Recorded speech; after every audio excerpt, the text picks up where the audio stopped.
What does it take to get started real estate investing, and what are some of the biggest mindset challenges that people deal with? In today's episode with Dustin Heiner, we dive into some of those specific strategies and how you can overcome some of the biggest challenges that people face when making that decision to jump in and go all in when it comes to real estate investing. Let's get to it. This is the Investor Mindset Podcast. All right, guys, welcome back to the Investor Mindset Podcast. I'm your host, Steven Pesavento, and today I'm very excited. I have Dustin Heiner in the studio. How are you doing today, Dustin? I'm fantastic. Thank you so much, Steven, for having me on the show. I'm really super excited. I think having a right mindset is paramount in everything that you do, and especially investing. So I'm glad to be here. It's so critically important. And Dustin is a person who definitely has the right mindset when it comes to getting started, has helped lots of people do that. He's a rental property expert and founder of masterpassiveincome.com. He's been successfully unemployed since he was 37, all through investing in real estate, rental properties.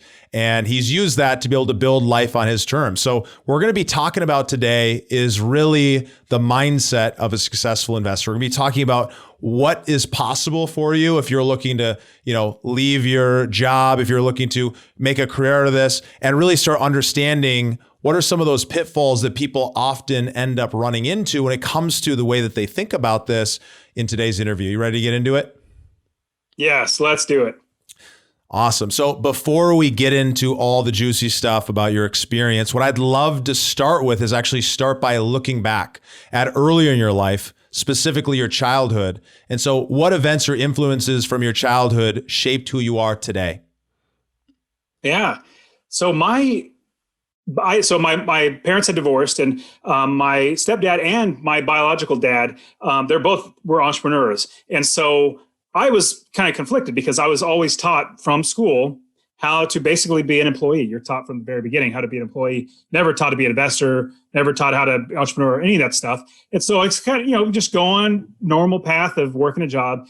But then I started realizing that I had this kind of like an entrepreneurial idea or desire in me. It was mostly that I want to get paid for the value that I brought instead of the hour that I work. Because whenever you work a job, you work an hour, you get paid for that hour. So you're not getting paid for your value. In fact, your boss is only they're only paying you enough to keep you working without quitting, but not so much as taking money out of their pocket. So after I started realizing that, I started thinking, you know what? I might be an entrepreneur. So as I was growing up, seeing them being very entrepreneurial, having like a construction company, my stepdad had a construction company, my father had a convenience store, I started to think about other businesses I could create. So I created a graphic and website design company. I then created a skateboard manufacturing business. I also created a convenience store. I had a convenience store business. I also had a pizzeria. So I had a lot of businesses, and at the same time, I started investing a little bit into real estate, bought a rental property. I thought, it's some good passive income. But what's great is the easiest one out of all of them, but it took the hardest step, in my opinion, to get over that mindset switch, was to become an investor. And so, Steven, I want to tell you this story of what got me. Before you start that story. Oh, go ahead. I appreciate that. But before you start that story, I really want to dig in here. So, from a early age, you were surrounded by this entrepreneurial drive, this entrepreneurial world. Did you ever go and start working in a job? Absolutely. Yeah. So First job was at Walmart. Yeah. So you actually went down that path. Why did you go and work a job even though you were surrounded by entrepreneurs from such a young age? So it was because that's what I was taught. My parents weren't necessarily pushing entrepreneurship or investing or anything like that, even though I'm doing that with my kids because I saw the mistake now. But I was always just taught, go to school and get a job. That's what they believed. And they just said, I just found a way to actually be an entrepreneur. Yeah. So I was just going down the path that I was already told to be on. Yeah. And it's funny because so many of us just follow that natural path. Go to university, get a college degree, go get a job, and you're going to be able to be successful. They tell you to go invest in the stock market, invest in your 401k, and this is going to get you financial freedom. But these things are not necessarily true anymore. It's not always the best path. If you found something that you're passionate about, that you really care about, that makes a difference in the world, and you're making great income, then you should definitely continue to do that kind of work. But if you're unsatisfied, if you're unhappy, then this is definitely the place to start learning about some of those other ways of thinking. And that's why I'm really grateful to have you here, Dustin, because you're somebody who's figured out how to break out of that and then actually create true freedom through real estate. I was always taught that getting a college degree was like the key to getting to everything that you need in life. And so exactly what you were talking about, like we're geared to do that, but I kid you not. So I found my college degree. It was actually embossed like in a plaque that my parents did, paid extra money for it.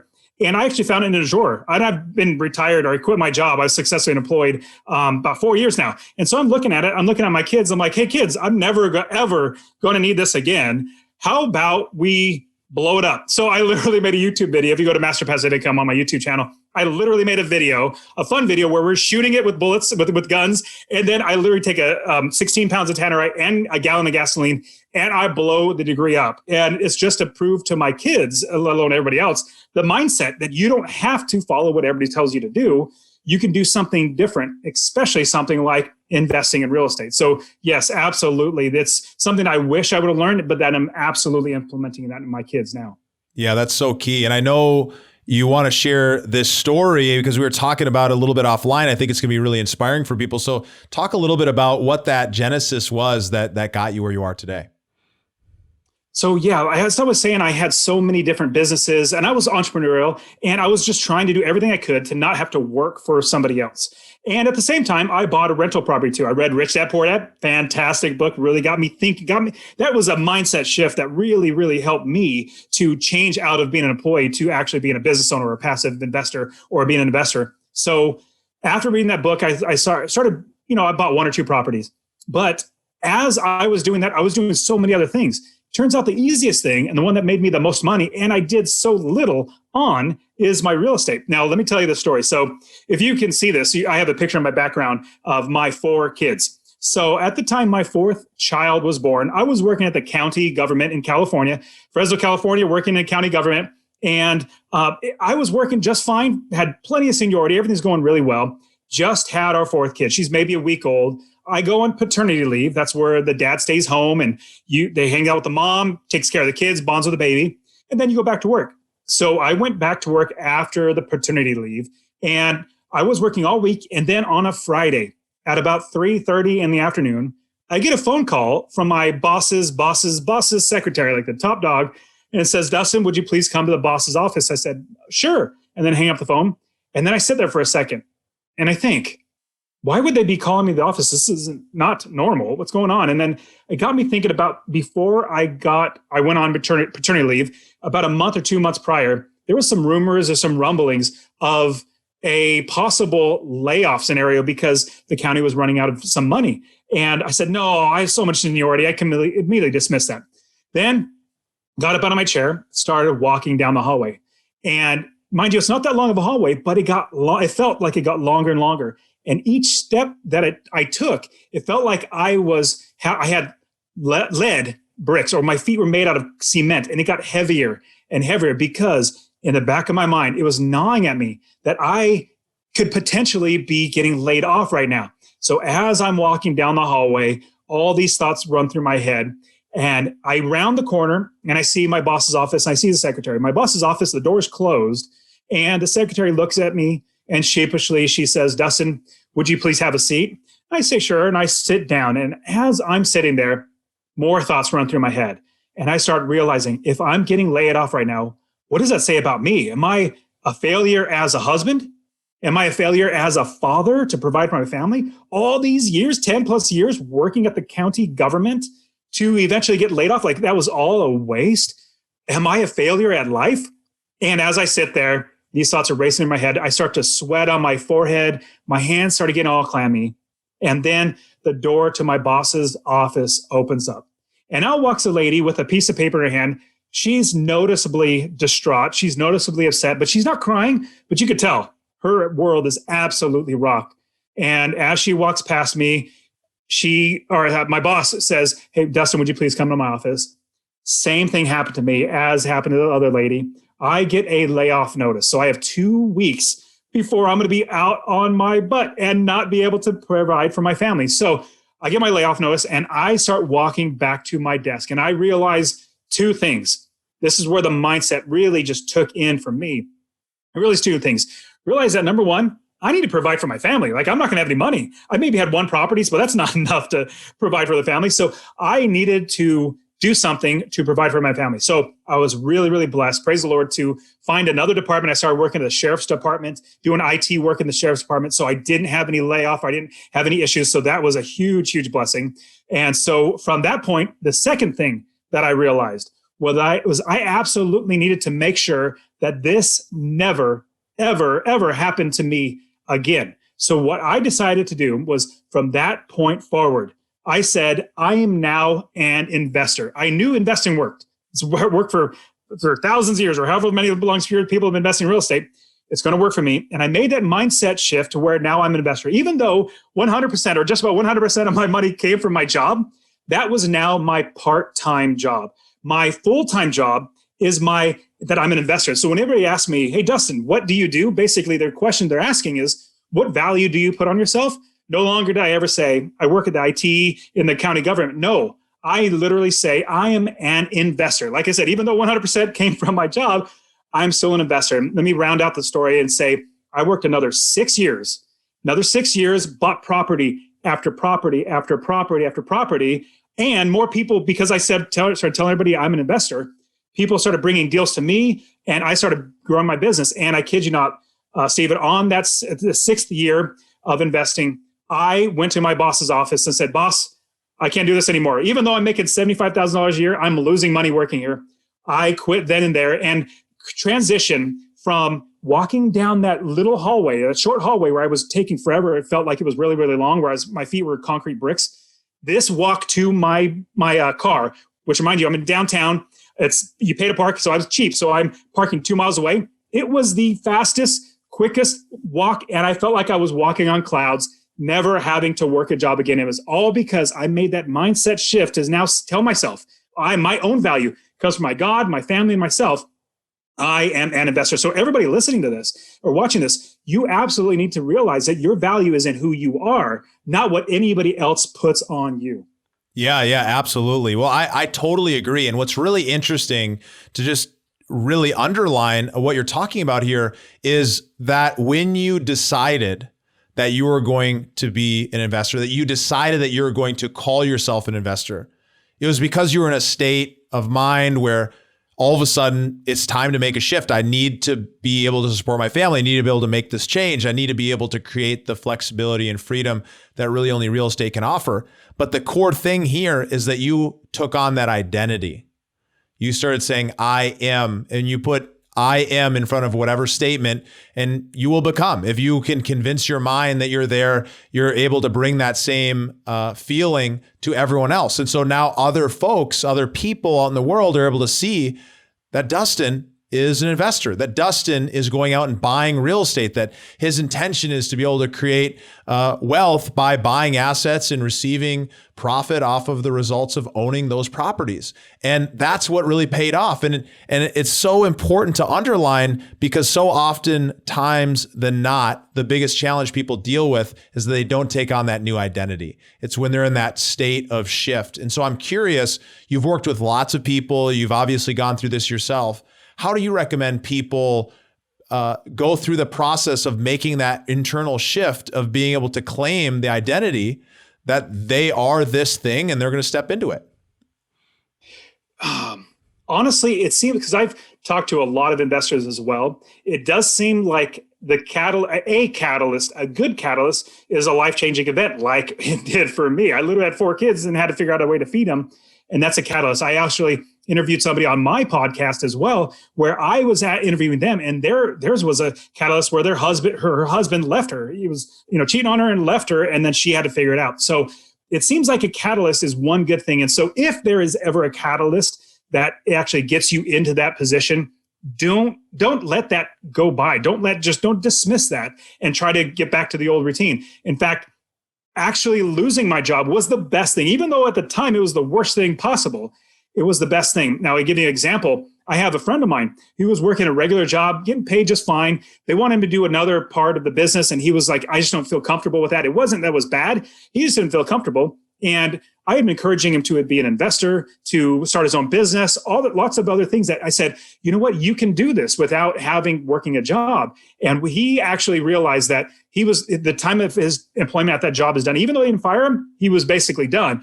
And then I get a call from him like the next maybe day or two, said, hey, Dustin, I don't have a job anymore. I actually, because I know every single other person that they're going to talk to is like, oh man, I'm sorry to hear that. You'll get a job soon. I literally was a complete opposite. I said, I am so excited for you, man. This is the best thing. Even though it seems horrible right now, this is the absolute best thing because you know you have everything lined up. You just need to act on it. And now it's been 3 years now. He literally does not work a job. He has so many other businesses. He has other things going on and he's investing. So in my opinion, when you have a catalyst like that, that's really going to get you moving, don't let that go. But at the same time, what happens without a catalyst is you immerse yourself with other people that are like-minded, because you will get held down by people who put their limiting beliefs, what they put the limits on themselves, they'll put that on you too. And imagine that you are in their own limitation. A lot of people say, no, you can't invest in real estate. It's been done before. I heard my aunt's brothers twice removed.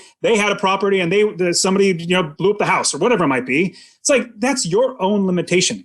You need to not let other people's limitations be put on you and get around people who are like-minded. As soon as you make that decision, which I think you're the only one that can do it. See, I can teach anybody how to invest in real estate, but getting them over the hurdle to say, I'm now going to do it, I can't do that. That's up to them. But once they do, then there's so many ways to actually do it that you just need to immerse yourself in the right environments, around the right people, and getting the right coaching, the right mentors and everything to actually do it right. I think there's so much value within there. And it's like when people deal with some kind of catalyst, some kind of life-changing event that gets them into the state of mind of being ready to make that change, to jump into real estate investing, entrepreneurship, whatever that shift is for them, that it's amazing when you actually just recognize that, okay, well, I've got this opportunity and now let me step into it. What's so powerful is that if you're listening to the show right now, if you're in a position where you're questioning whether or not you're living the life that you believe you're meant to live, and you want to go out and maybe you want to invest passively, maybe you want to become an operator, maybe you want to go and own rentals, whatever that thing might be for you, when you can get yourself into that place and recognize it, you might not be that far away. Somebody doesn't have to die or you don't have to lose your job in order for this to really move you forward. Ask yourself the question as if it already had happened, and you can create that emotional catalyst within yourself to then step in and put yourself in community, because as Dustin said, community is one of the biggest things. So for you, Dustin, how did community impact you going forward and being able to create the kind of career you've created? So I actually did a little, well, basically I did on my own because I had no clue. I'm very competitive, like in sports, I'm very competitive. And so I pictured this as a competition. Like if I'm working with another investor, that's a deal that they're going to get that I'm not going to get, and vice versa. So I did it, and I did it the wrong way. And I kid you not, as soon as I started networking, finding other investors, finding other mentors, or finding coaches, or really just start to see who else is doing this, it became as if we're a team almost. Even though we're our own separate businesses and all that sort of stuff, we're working together. We're giving each other ideas. And so when I first started, I was literally doing it for like 6 years on my own, figuring it out as I would. I didn't even try to find a mentor. Actually, this is what happened to me. I was watching the 2 a.m. infomercials, and there was some guy that came on, hey, I'll teach you how to invest in real estate. Come to this 1-hour seminar. It's free. So I went to the 1-hour seminar. Then they upsold me into a $1,000 or $2,000 weekend seminar, which was literally so overview, like you didn't have anything to take away from to actually implement. And then from there, they tried to sell me into like a $40,000 course. And I said, oh my goodness, $40,000 just for rental properties? And wholesaling was like at $30,000. Flipping was like at $80,000. It was nuts. And I said, you know what? I'm going to do this because of that, I went on my own, not knowing that I was losing out on so deals because I wasn't networking. Now, fast forward with the networking, I started actually networking, and that was the catalyst for me. Was now all of a sudden realizing I absolutely need to start telling everybody I'm an investor, and then helping. Here's a big thing, and I know, Steven, you're all about this too, is helping other people. If I help other investors, if I help property managers, if I help realtors, it'll come back to me. It's all about helping other people. In fact, my rental properties are all about serving my tenants, making sure they have good properties. Obviously, I'm making passive income. I teach all my students, and I myself make $250 a month in passive income from every single property that I buy. And that's the minimum. And if you have 10 properties, that's $2,500 a month. That's $30,000 a year. 20 properties, that's $60,000 a year. And so as I started working with more people, started networking, started really figuring out how I can actually network, that was what my business just started growing and growing and growing.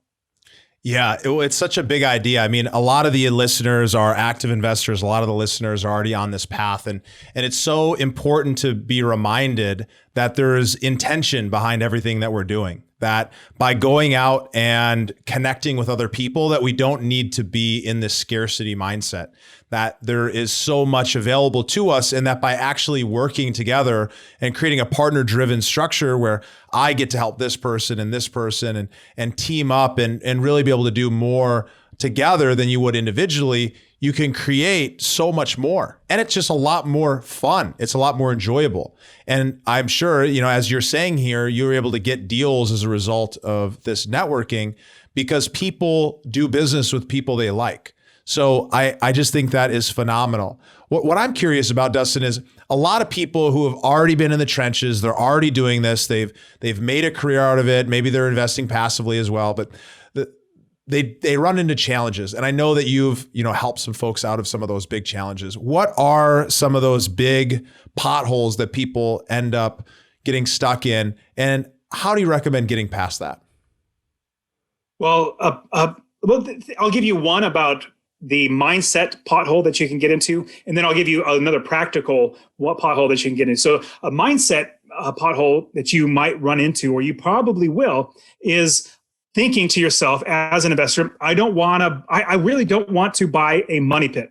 I don't want to buy the bad property that is going to be just dumping money. And that is the fear that wells up inside of us. All of it. I mean, it happens to every single investor. We have a fear that we're going to lose money, that we're going to buy a bad property. We're not going to be able to rent it out. The tenants are going to destroy it. You're going to have that fear. And here's the practical that'll help alleviate that fear and get you over that hurdle is when you do this business right, when you're investing the right way. And remember, I do buy and hold rental properties. I love being able to have the cash flow now every single month and count on it and not do a thing. And some people might have read the book, The 4-Hour Work Week. Well, in my opinion, working 4 hours a week is for suckers. I don't want to do that. I don't want to work. In fact, I only work 30 minutes, not a week, a month. And that's just by pulling up my property management statement, everything is good from all my property managers, and then putting aside. That's literally all I do. And so here is the practical way to get over those fears and the tip to actually get started in doing it right without losing money. The big thing is, as you're investing in buy and hold rental properties, is you want to build the business first. Let me explain how that packs out, or unpack that, how that plays out. So a lot of people who talk about investing in real estate and buy and hold rental properties, they'll say, okay, what you do is you find an area of the country that has a good cash flowing property. You find the property, you buy it. Then you find somebody to fix it up. Then you find somebody to get a property manager that's going to manage the property. Then you find somebody to put a tenant in there and actually get the tenant inside there. Then you start making money in passive income. In my opinion, that's literally backwards, 100% backwards. A lot of people will tell you that your property is your business. In fact, that's wrong, in my opinion. My property is a piece of inventory. Let me explain how this actually works out in a little bit of scenario. Imagine you want to start a convenience store. A convenience store, candy bars, soda fountains and all that sort of stuff. Regular convenience store. Well, you would not, get a lease, open the doors, and put a box of candy bars on the floor and expect to run a successful business. In fact, you'll go out of business in 2 seconds. It'll be bad. No, what you're going to do instead, you're going to get everything in the business. You're going to get the gondolas, which are the shelving units. You're going to get the countertops, fountain machines, cold storage. You're going to get cash registers, bank accounts, employees. You're going to do everything in the business before you buy any inventory and put it into your business. See, same thing with rental properties. You build the entire business first, and then every piece of inventory is a piece of inventory, every property is a piece of inventory that you put into the business. So you think about scaling your business to get it more to 10, 20, 30 plus properties. You literally have a business that all you do is you buy another piece of inventory and put it into your business. So if you do this, and here's a big thing, with building the business, we're getting experts who are on the ground in whatever city. Like I live in Phoenix, but I also invest in Texas and Ohio because I have experts there. I have students invest all over the country because we have experts in those cities because we build the business first. The experts are the ones making sure we do not buy the wrong property. They're our eyes, they're our ears. They're the ones checking everything. They're experts. Now, if you just rely on something like Zillow.com, oh, this database says it's going to be good, you're going to be sorely mistaken. The people in these cities that they're actually living there, they're the experts, because the last thing you want to do is go the wrong way where you find a property, oh, it looks like it's going to make me a little bit of money. You buy it, and then you try to find somebody to manage a property, and you come to realize nobody wants to manage it because it's a really bad part of town. Then you're stuck with a bad property. So what you do is you build the business first so that they are all your checks and balances. You have everybody check on each other. Once you have that, you have a successfully running business, and every new piece of property is a piece of inventory you put in the business. Yeah. Such an interesting way of looking at it. And I think there's a lot to take away from there. So let's jump into the growth rapid fire round where the questions are quick, but your answers don't need to be. So tell me, Dustin, how would you define success, and what is success to you? Success for me depends on each person. I'll give you my success. So when I was 26 years old, 27, 26 years old, my goal, my success, what I considered to be successful was to be successfully unemployed. That was my goal. Now, somebody else might be, I want literally $10 million in real estate and assets or whatever it might be. That could be their success. So here's for me, I personally wanted to never work for somebody and never have to work for somebody else again. So my measurement for success is going to be different than everybody else's. It could be the same, but my measurement for me was to get to where I was able to never work a job. From that point forward, I created another goal that's going to get me above. So my next new goal after quitting my job, because I love the term just over broke, is your job. You're living just over broke. And once you get out of that, you start buying properties, you're just over broke and you're making money. So my next goal is to where I'm making $1 million a year in passive income, not just,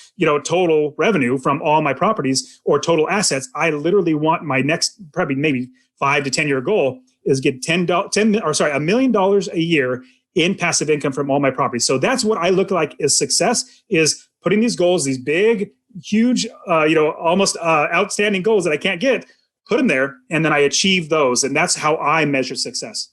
So I know you didn't go down the path of mentorship when you were getting started in real estate, and you realized that was a big mistake. So what impact have mentors made on your life, and how do you go about finding great mentors? Mentors. So when I first started investing, there weren't very many investors that were mentors or mentors that were investors, vice versa. And so what I was looking at was you had a lot of quote unquote gurus that were charging literally $50,000, $60,000 that are literally just, it seems like they're just trying to rip off people. But I digress. I'm not going to keep going down that way. Now, today, there are so many people like you have Steven here. He has a great podcast literally showing people. You can find so many podcasts on literally anything. If you want to learn how to play the piano better, there's probably a podcast on that. If you want to learn how to, have chickens in your backyard, there's probably something that's going to be able to coach you through that. I personally think that anybody can find somebody, especially in today's day and age with the technology that we have, from YouTube to podcasting, to be able to find a good mentor. But a big one is just network. Literally and this is what happened to me, tell as many people as you can of what you want to do. Let's say it's you want to, flip properties. Well, tell people that you do that. And then you'll get people around you that actually know other people. And you say, hey, you should talk to this guy over here. He's been flipping properties for 50 years. He's really successful. Oh, great. Could you introduce me? Because that would be great. My opinion, network is one of the very, very best ways to actually find somebody that's going to be really, really beneficial for you in your life. Yeah, well, I think that sounds great. It sounds like from your perspective, mentors haven't made an impact, but how have you learned how to do all the things that you've been able to do in this business and in the real estate business? I would imagine that you have mentors and coaches and people that you train and things like that. So trial and error, it's actually called the University of Hard Knocks. I've lost thousands, tens of thousands, maybe $30,000, $40,000, $50,000 doing this business the wrong way, and realizing now, okay, if they wanted me to pay $40,000 for that one, remember that seminar that I went to in the rental property, because that's what I was only interested in. I wasn't interested in flipping or anything else, just rental properties. That one course was literally $40,000 for a 2-week seminar.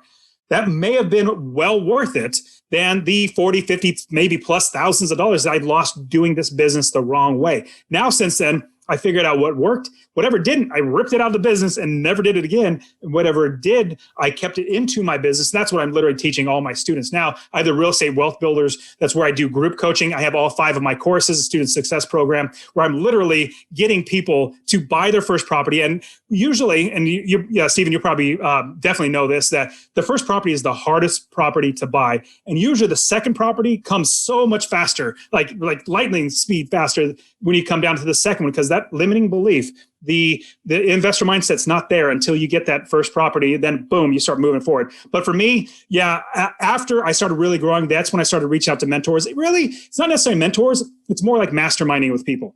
Because as I got to where a certain level that I wouldn't say I couldn't get any mentors, but I couldn't find anybody that was like, a light years above me. So I just found other mastermind people that are on the same level as me. And then we brainstorm and work everything out together. Absolutely. And here's a great example, listeners, for people use different words to represent the same type of thing, right?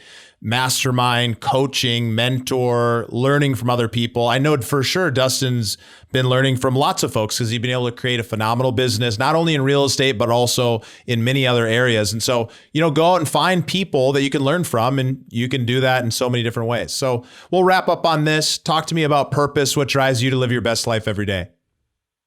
Serving people is really, from my God, I love the Lord.